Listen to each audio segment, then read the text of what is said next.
Good morning, I'm Chef Michelle Bernstein, and happy ho-ho! I'm celebrating Christmas with recipes that are scented tested and great for celebrating with your family, friends, or just for you. So it's a wonderful taste next on SoFlo Taste. How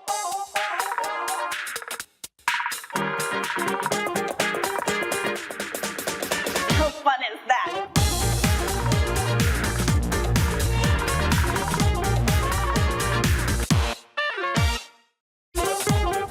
Good morning all, I'm Chef Michelle Bernstein and I'm standing in the Goya kitchen in the Culinary Lab at Florida Education Institute in Coral Gables. Merry Christmas and welcome to SoFlo Taste. And we're also celebrating SoFlo Taste's 500th show. Yay! And what better show to recognize our 500th than our Christmas show. So I thought it would be fun to give you some recipes perfect for celebrating with family and friends and of course Santa. So let's get cooking and I've got help. Hello, how are you? Hi, baby. Mwah. This is David Martinez, my husband. I'm so happy you're here with me. I have a really big hunk of meat and I need help with it. Yes, it is. It looks beautiful. Yeah, it's beautiful. It's kind of a tradition of ours, right? To have prime rib. It has been, yeah, you're absolutely sometime, usually Christmas, yeah? Yep. This is a standing rib roast. I call it prime rib, but it's really a standing rib roast of beef. And this hunk of beautiful meat comes from Milam's Market. Pick up any of their prepared dishes and sides for your Christmas celebrations, or when you just don't feel like cooking after a long day. And don't forget, all 6 Milam's Markets are open until 7 p.m. on Christmas Eve, but will be closed on Christmas Day. So that's so the Milam family can celebrate too as they deserve it. Visit the 6 stores or at milamsmarket.com. Merry Christmas from Milam's Market, serving SoFlo for 40 Christmases. And oh my God, thank you, Milam's family, for giving us this gorgeous standing rib roast to show everyone how to make it. And this was very generous of you all. So I'm gonna go ahead and make like an herb crust for it, which will cook and probably garner a lot of flavor, right, in the beef. But then it does get really dark, so you peel it off afterwards. So I'm gonna be cutting rosemary and thyme, mixing it with garlic, olive oil, and salt and pepper for the topping. And you, my love, will be making the horseradish cream, because I know you love the horseradish cream, right? Can't have prime rib without horseradish. That's right. So David's got a piece of fresh horseradish here. It's yummy, right? That you microplane into some sour cream. You're gonna add a few dashes of the Worcestershire, a little bit of lemon, and don't forget the salt and pepper, okay? All right, so let's go ahead and get started. So I have a lot of fresh thyme and rosemary leaves here on the cutting board that I removed from quite a few stems of the herbs. And I actually learned, Ricardo, one of our chefs, he taught me a new way of cooking the prime rib that I was not aware of, and that's how we're gonna cook it today. As a matter of fact, I already have one cooked for you. So, because as you can imagine, this takes time, right?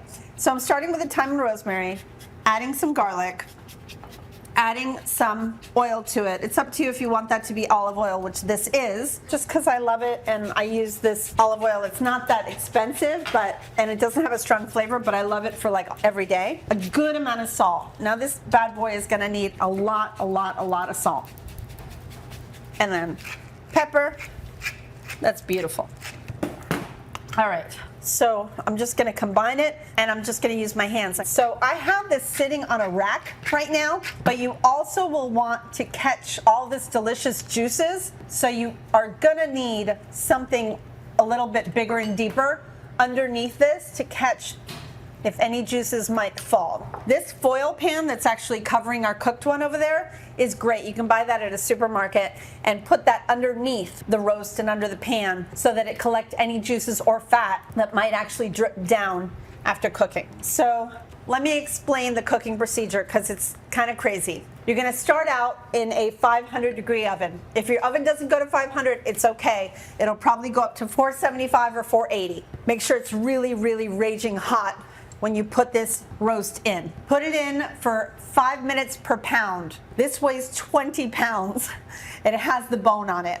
Okay, obviously boneless is gonna change the amount of time. It'll change the weight completely. but it's 5 minutes per pound, even if it's bone in or bone out. Then drop your temperature for the bone in to 350 for only half an hour. And then shut off your oven and leave it for 2 hours. Leave it in there, leave it in the oven, 2 hours, oven shut off. If it's bone out, don't do the 350 degrees for a half an hour. Just shut it off for 2 hours. And that's it. And your rib roast or prime rib is gonna be spectacular. It's gonna be beautiful, all right? So let's set this aside. I can't. Or do you want it on the board? No, go ahead and put it behind us. Thank you, my love. I'm sorry, I didn't bring you here for your muscle. I brought you here for your good looks. How did this turn out? Are you happy with it? I haven't tasted it. I was waiting for you. Needs more. Delicious. No, it's perfect. Okay, so that is our sauce. Let's put this behind you as well. Let's check out how our roast looks. So this is the roast. One quick thing. Miloms will tie your roast, like that one's also tied. They will tie it for you if you ask. So make sure if you want it tied, because you see how these are the bones, bone in, right? It's tied between each bone so that you actually have a beautiful steak, right? I have all my beautiful drippings down here. I also have the fat drippings, which I love to brush on the roast when it's done and right before I serve, because it gives it a beautiful sheen. And then I'm gonna take some of those drippings and serve it with each cut. Now, there's one or two things you can do, right? You can either cut it into the big old steaks, or you can cut the bones out, and I love to just place the bones at the table and just slice your standing rib roast nice and thin. Totally up to you. Make it either way. This is the most glorious thing. You don't have to buy a 20-pound one. You can buy half of this if you want to. So yummy. I can't wait to cut it with you. Looks so delicious. I know, right? All right, everybody. Come right back for more, because I'm getting ready for Santa from the Goya Kitchen in the Culinary Lab at Florida Education Institute. We'll see you right back. Come back to SoFlo Taste from the Goya Kitchen at the Culinary Lab at Florida Education Institute, here on Local 10. How would you like to win a $500 Goya Seasoning Greetings gift card? Well, of course you would. Well, your chance awaits at local10.com. Just go to local10.com/contest to register. The Goya's Seasonings Greetings winner will be chosen on January 3rd, so enter today. Just go to local10.com/contests for your chance to win Goya's Seasonings Greetings $500 gift card giveaway. Because if it's Goya, it has to be good.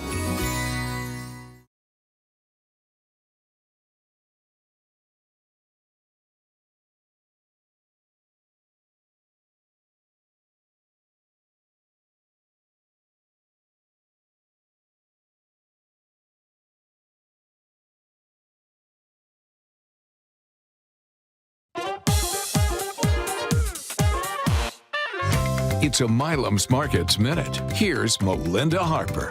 Wow, Michelle, that prime rib looks amazing. And if you want that same quality, that delicious meat, head on out to one of the 6 Milam's markets throughout Miami-Dade. And I'm here with Chad Milam, and he's here to tell us all about the wonderful quality meats they have in their meat department. Well, thanks, Judd. Just like that prime rib that you saw, the holidays are really a great time to have a fancy meal. And so whether it's the prime rib, or it's a prime tenderloin, or it's a large porterhouse, or a skirt steak, or a T-bone, or all your favorite cuts, we've got them here in the service case at Milam's. What we really love is our distinguished products. We have prime, top tier, and we have certified Angus beef. Certified Angus beef, certified to be delicious. Certified delicious. That sounds good to me. We've got 6 locations in Miami-Dade, and if you can't get to one of our locations, we're happy to deliver it to you. MilamsMarkets.com. Let us bring the best to you this holiday season. I suggest cooking up one of the, like a piece of prime rib like Michelle. Let's see how you guys do. I'm sure it'll be delicious. You can't go wrong with any of these meats.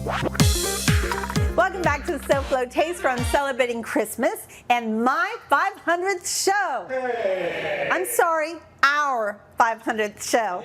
Yay! All right, everyone, look at our gorgeous, gorgeous, gorgeous prime rib. Now, this standing rib roast, I think, is perfectly cooked. I took some off the bone and sliced it up.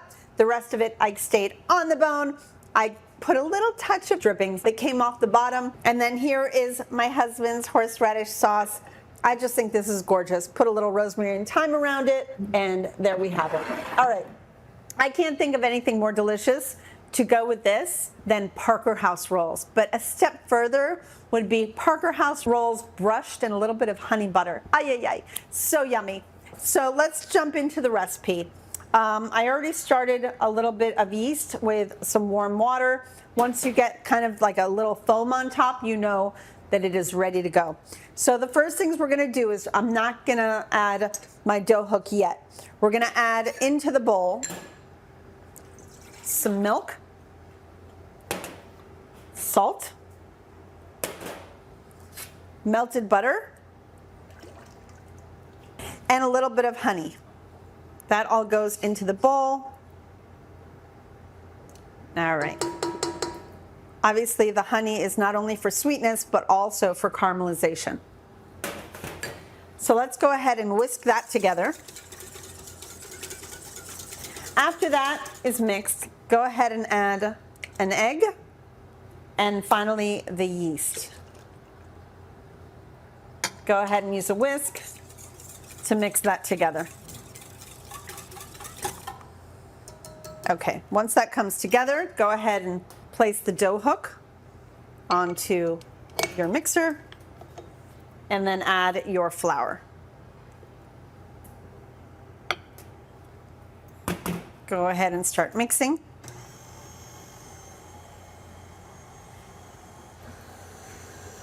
Using a rubber spatula, go ahead and use it to push down all the flour that is up against the sides of the bowl, and let this continue to mix. The dough is almost completely together now. And once it is, we're gonna let that knead. So the dough hook and the mixer will knead the dough for a good 5 to 10 minutes. You really want to work this. And you can work it on the table with your hands if you want to, but if you already have this in a mixer with a dough hook, allow that to do all of the physical work for you. So once you've kneaded that for a good 5 to 10 minutes, go ahead and put that in an oiled bowl, cover it with plastic, and you're actually going to allow that to rise overnight. Okay, it's 2 rises, and once you're done, this is what the dough should look like. It has risen.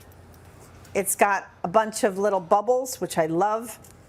And now we're gonna take this and we're gonna cut this into 6 even pieces. So let's go in half.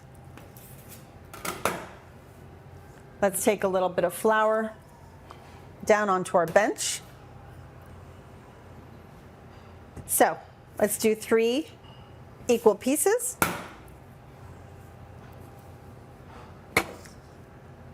Making 6 nice big old pieces of beautiful Parker House. So the next thing you're gonna do is roll this into a roll, because a Parker House is a roll. I like to use my table to actually form a ball. And I don't like too much flour around, by the way. Allow the table to kind of, the pressure of the table and the fact that it sticks a little bit allows me, with the pressure of my hand, to form it into a perfect round. Okay, so once you do this, you're gonna place them all into whatever it is you're gonna bake with, and you're gonna cover that and allow that, again, to rise a little bit. It should only take about 20 minutes. Then you're ready to bake. So you pull that out, you brush that with a little egg wash, and let me show you how it comes out. And then for that honey butter, all you need to do is combine a little bit of not melted, but soft butter with honey. And I already put a little bit of Malden, big old salt, on that bread, but it always can use more. So we've got honey butter here, and you can brush that right on your rolls like so. And as you can see, it just melts right on there. And these are freshly baked, so obviously this is gonna melt beautifully, but you can always warm them back up if you want to. And then just do another little amount of Maldon salt right over the top. You have gorgeous Parker House rolls to serve with your standing prime roast. I can't imagine anything better. So come right back. I've got another Christmas present for y'all in the form of a recipe. But before you go, Florida Education Institute's Culinary Arts program offers students like these a unique education that focuses on international culinary basics. In just months, you can graduate from the FEI Culinary Arts program and begin your exciting new career on the dynamic SoFlo culinary scene. For more information, visit fei.edu/culinary-arts. And we wish everybody here at the Culinary Lab a happy, healthy, and tasty holiday season. Come right back, please.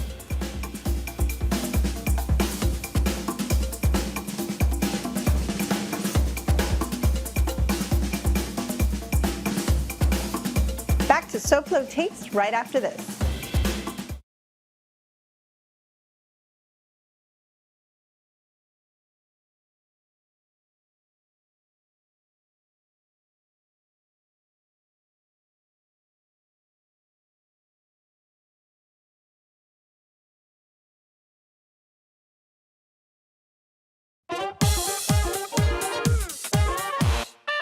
Welcome back to the most wonderful time of the year and SoFlo Taste. Today's recipes, along with all others, are available on the SoFlo Show's webpage.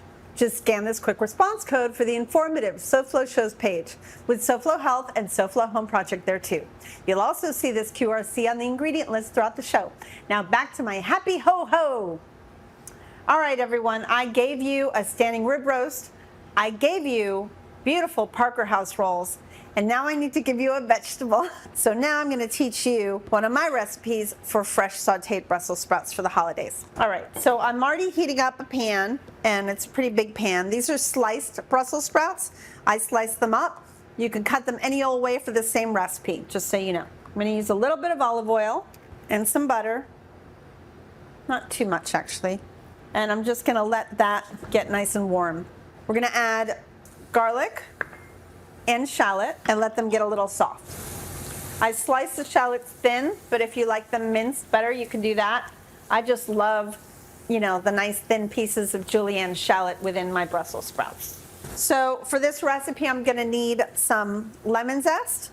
So I'm going to go ahead and just collect my zest in my microplane like so and add it in when I want to, but I'm also going to juice the lemon. Drives me crazy that people sometimes can zest a lemon but not use the juice and vice versa. All right, so there we have our zest. Let's go ahead and cut it in half for the juice. I also have some Parmesan and some beautiful parsley and dill from my garden that I brought along with me. Okay, these are starting to get a little translucent. I'm actually going to season them now before I add the Brussels. So I have dill and I have parsley here. I'm going to chop both of those up. So these, just before they get toasty, I'm going to add in the Brussels to this.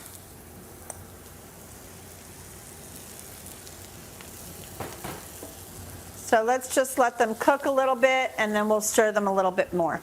Here is our herb. I'm going to take the softer part of the dill off the stem. I don't like to cut it too fine because I love when I bite into nice dill and parsley. To me, it just brings freshness to every dish. All right, that's good enough. Let's go ahead and see how our Brussels are doing. I want to get them nice and golden. Make sure you don't go any higher than about a medium here. And they're starting to soften. I can just see them as they get, they start sweating a little bit. And that's good because they're going to start softening up in the pan. All right, now we're going to add our zest, our herbs, a little more salt. And when you all come back, I'm going to go ahead and add the juice and the Parmesan just for the top. So come right back, my little taste elves, to SoFlo Taste and show number 500. Yay! Here on Local 10.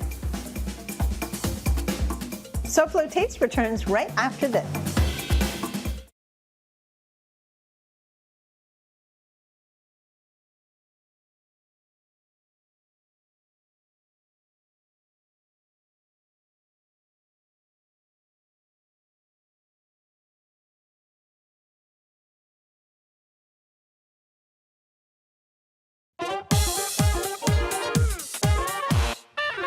Welcome back to SoFlo Taste. All right, so our Brussels are ready. Let's go ahead and top it with just a little bit of lemon juice.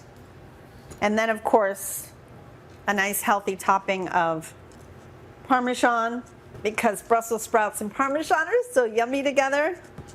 There we go. Delicious. Thank you, Taste Buds, for watching today. I hope you try these recipes and that they make your holiday season that much better. And thank you for celebrating our 500th show. Yay! Those shows would not have been possible without your viewing loyalty. And all of you, by the way. I love you guys. Next week, we continue the holiday hustle as I celebrate Hanukkah. I'll have recipes to make your 8 crazy nights full of flavor and fun. So please join me. Now let's check in with Hunter to hear what's on SoFlo Health tomorrow afternoon. Hunter, what have you got for us? Hey there, Michelle. Tomorrow on SoFlo Health, we are at a vegan cafe that's also a market, and we'll find out more about it. In fact, I'm standing next to some hydroponic produce that you might want to use in some of your dishes. Plus, the holidays are approaching, so we visit an ice cream parlor that decorates like no other. Plus, natural facial treatment options that don't use fillers. It's all right here tomorrow at 12:30 p.m. on the one and only Local 10 for SoFlo Health. Okay, Mr. Frankie, we'll be watching, and very Merry Christmas. So, Taste Buds, thank you for spending time with me. I'll see you next week for Hanukkah and our 501st show. Yay! Goodbye, good taste, and very Merry Christmas. Mwah.